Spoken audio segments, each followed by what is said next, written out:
ನಮಸ್ಕಾರ ಸ್ನೇಹಿತರೆ, ವಿಕ್ರಾಂತ್ ಕುಕಿಂಗ್ ಚಾನಲ್ಗೆ ಸ್ವಾಗತ. ಇವತ್ತಿನ ವಿಡಿಯೋದಲ್ಲಿ ಗೋಧಿ ಹಿಟ್ಟಿನಿಂದ ಎಗ್ ಪಪ್ಸನ್ನು ಈಸಿಯಾಗಿ ಹೇಗೆ ಮಾಡೋದಂತ ನೋಡ್ಕೊಳ್ಳೋಣ. ಇದನ್ನು ತುಂಬ ಈಸಿಯಾಗಿ ಮಾಡ್ಕೊಂಡ್ಬಿಡ್ಬೋದು. ಇಲ್ಲಿ ನಾನು ಮೊದಲಿಗೆ 2 ಕಪ್ ಗೋಧಿ ಹಿಟ್ಟನ್ನು ಜರಡಿ ಹಿಡ್ಕೊಂಡು ತಗೊಳ್ತಾ ಇದ್ದೀನಿ. ನಂತರ ಇದಕ್ಕೆ ಒಂದು 2 ಸ್ಪೂನ್ನಷ್ಟು ತುಪ್ಪ ಹಾಗೆ ಒಂದು ಅರ್ಧ ಸ್ಪೂನ್ನಷ್ಟು ಉಪ್ಪನ್ನು ಹಾಕಿ ಚೆನ್ನಾಗಿ ನಾವು ಸ್ವಲ್ಪನೇ ನೀರು ಹಾಕ್ಕೊಂಡು ಅದನ್ನು ನಾವು ಚಪಾತಿಗೆ ಹಿಟ್ಟು ನಾದ್ತೀವಲ್ಲ ಅದಕ್ಕಿಂತ ಸ್ವಲ್ಪ ಗಟ್ಟಿಯಾಗಿ ಕಲಿಸ್ಕೋಬೇಕು. ಇದನ್ನು ಚೆನ್ನಾಗಿ ಕಲಿಸ್ಕೊಂಡಿದ್ದು ಆಗಿದೆ. ಇವಾಗ ನಾನು ಇದನ್ನು ಒಂದು ಸ್ವಲ್ಪ ಕೆಳಗೆ ಹಾಕಿ ಚೆನ್ನಾಗಿ ಎಣ್ಣೆ ಹಚ್ಚಿ ನಾದ್ಕೊಳ್ತಾ ಇದ್ದೀನಿ. ಎಷ್ಟು ನಾದ್ತೀರೋ ಅಷ್ಟು ಚೆನ್ನಾಗಿ ಬರುತ್ತೆ.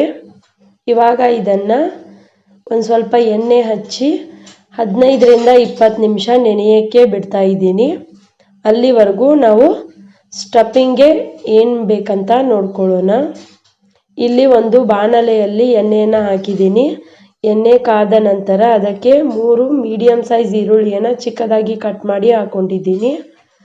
ಈರುಳ್ಳಿ ಒಂದು ಸ್ವಲ್ಪ ಫ್ರೈ ಆದಮೇಲೆ ನಾವಿದಕ್ಕೆ ರುಚಿಗೆ ತಕ್ಕಷ್ಟು ಉಪ್ಪು, ಅರಿಶಿನ ಹಾಗೆ ನಾನಿಲ್ಲಿ ಹಸಿ ಖಾರವನ್ನು ಹಾಕಿದ್ದೀನಿ. ಅದರಲ್ಲಿ ಮೆಣಸಿನಕಾಯಿ ಹಾಗೆ ಅಲ್ಲ ಬೆಳ್ಳುಳ್ಳಿ ಜಜ್ಜಿ ಹಾಕ್ಕೊಂಡಿದ್ದಿದೆ. ಹಾಗೆ ಧನಿಯಾ ಪೌಡರ್, ಗರಂ ಮಸಾಲ, ಚಾಟ್ ಮಸಾಲ ಹಾಕಿ ಚೆನ್ನಾಗಿ ಮಿಕ್ಸ್ ಮಾಡ್ಕೊಳ್ತಾ ಇದ್ದೀನಿ. ಒಂದು ಸ್ವಲ್ಪ ಚಿಲ್ಲಿ ಫ್ಲೇಕ್ಸ್ ಹಾಗೆ ಅಚ್ಚ ಖಾರದ ಪುಡಿಯನ್ನು ಹಾಕ್ಕೊಳ್ತಾ ಇದ್ದೀನಿ. ಇವಾಗ ಇಲ್ಲಿ 2 ಟೇಬಲ್ ಸ್ಪೂನ್ ಅಷ್ಟು ನೀರನ್ನು ಹಾಕಿ 1 ನಿಮಿಷ ಅದನ್ನು ಫ್ರೈ ಮಾಡ್ಕೊಳ್ತಾ ಇದ್ದೀನಿ. ಕೊನೆಯದಾಗಿ ಇದಕ್ಕೆ ಕೊತ್ತಂಬರಿ ಸೊಪ್ಪನ್ನು ಹಾಕಿ ಚೆನ್ನಾಗಿ ಮಿಕ್ಸ್ ಮಾಡಿಕೊಂಡು ಸೈಡಿಗೆ ತೆಗೆದಿಟ್ಕೊಂಡ್ಬಿಡ್ತಾ ಇದ್ದೀನಿ. ಇಲ್ಲಿ ಸಿಂಪಲ್ ಆಗಿ ಸ್ಟಫಿಂಗ್ಗೆ ಈರುಳ್ಳಿ ಪಲ್ಯ ರೆಡಿಯಾಗಿದೆ. ಇವಾಗ ಹಿಟ್ಟು ಇದು ಚೆನ್ನಾಗಿ ನೆನೆದಿದ್ದಾಗಿದೆ. ನಾನು ಇನ್ನೊಂದು ಸಲ ಹೀಗೆ ಇದನ್ನು ಹಾಕಿ ಚೆನ್ನಾಗಿ ನಾದ್ಕೊಳ್ತಾ ಇದ್ದೀನಿ. ನಾದ್ಕೊಂಡಾದಮೇಲೆ ಇದರಲ್ಲಿ ನಾನು 4 ಭಾಗವನ್ನಾಗಿ ಮಾಡ್ಕೊಳ್ತಾ ಇದ್ದೀನಿ.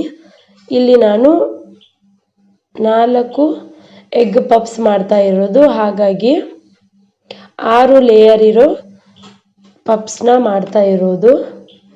ಇವಾಗ ನಾನಿಲ್ಲಿ 4ರಲ್ಲಿ 3 ಉಂಡೆಯನ್ನು ಮಾತ್ರ ತೆಗೆದುಕೊಂಡು ಅದಕ್ಕೆ ಒಂದು ಸ್ವಲ್ಪ ಅಕ್ಕಿ ಹಿಟ್ಟನ್ನು ಹಚ್ಚಿ ತೆಳುವಾಗಿ ಪದರವಾಗಿ ಲಾಟಿಸ್ಕೊಳ್ತಾ ಇದ್ದೀನಿ. ಇವಾಗ ನೋಡ್ತಾ ಇರ್ಬೋದು ನೀವು ಎಷ್ಟು ತೆಳ್ಳಗೆ ಹಾಗೆ ಎಷ್ಟು ಅಗಲವಾಗಿ ಆಗಿದೆ ಅಂತ.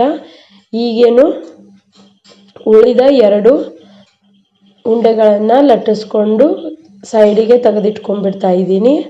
ಇವಾಗ ಲೇಯರಿಂಗ್ ಮಾಡೋಕ್ಕೆ ಒಂದು ಕಪ್ನಲ್ಲಿ 1 ಟೇಬಲ್ ಸ್ಪೂನಷ್ಟು ತುಪ್ಪವನ್ನು ತೊಗೊಂಡಿದ್ದೀನಿ. ಹಾಗೆ 2 ಟೇಬಲ್ ಸ್ಪೂನಷ್ಟು ಅಡುಗೆ ಎಣ್ಣೆನ ತೊಗೊಂಡಿದ್ದೀನಿ.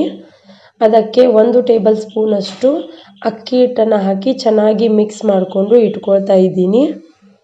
ಇವಾಗ ಇದು ಮಿಕ್ಸ್ ಮಾಡ್ಕೊಂಡಿದ್ದೇನಿರತ್ತಲ್ಲ ಇದನ್ನು ನಾವು ಮಾಡಿಟ್ಕೊಂಡಿರೋ ಚಪಾತಿ ಮೇಲೆ ಹಾಕಿ ಚೆನ್ನಾಗಿ ಅದನ್ನು ಸವರ್ಕೋಬೇಕು. ಸವರ್ಕೊಂಡಾದಮೇಲೆ ಒಂದು ಸ್ವಲ್ಪ ಅಕ್ಕಿ ಹಿಟ್ಟನ್ನು ಅದಕ್ಕೆ ಡಸ್ಟ್ ಮಾಡ್ಕೋಬೇಕು. ಹೀಗೆ 3 ಲೇಯರ್ನು ಮಾಡಿಕೊಂಡು ನಾನು ರೆಡಿ ಮಾಡ್ಕೊಳ್ತಾ ಇದ್ದೀನಿ. ಹೀಗೆ ಮಾಡ್ಕೊಂಡಾದಮೇಲೆ ಒಂದು ಸ್ವಲ್ಪ ನಾವು ಮೇಲಿಂದ ಮೇಲೇ ಲಾಟಿಸ್ಕೋಬೇಕು.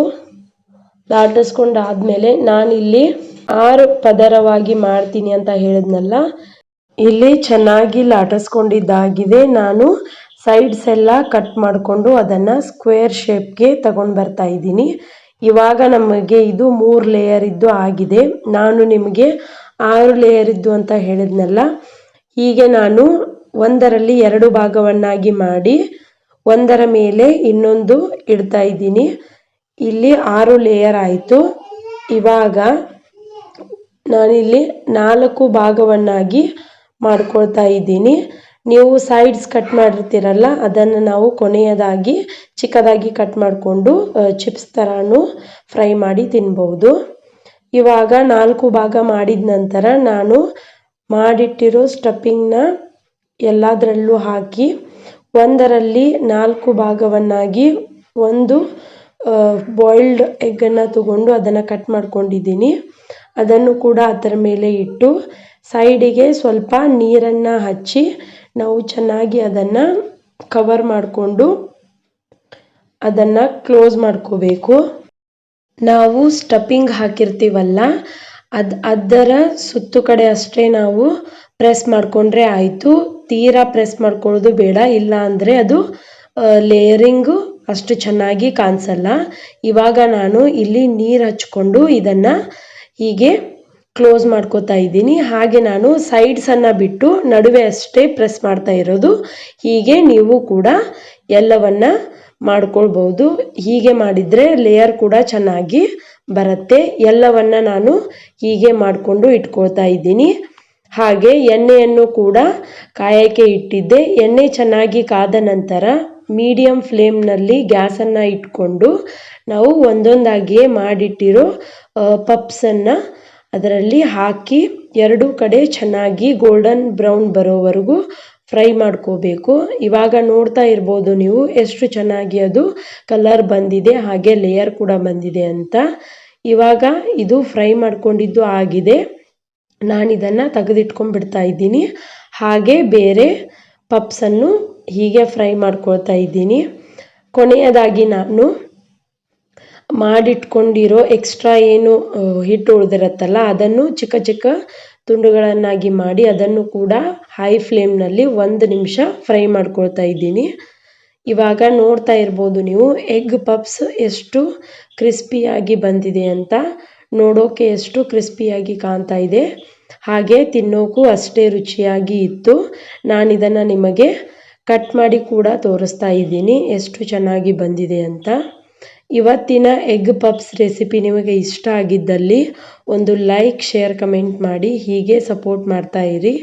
ಸಿಗೋಣ ಮುಂದಿನ ವಿಡಿಯೋದಲ್ಲಿ. Thanks for watching. ಬಾಯ್.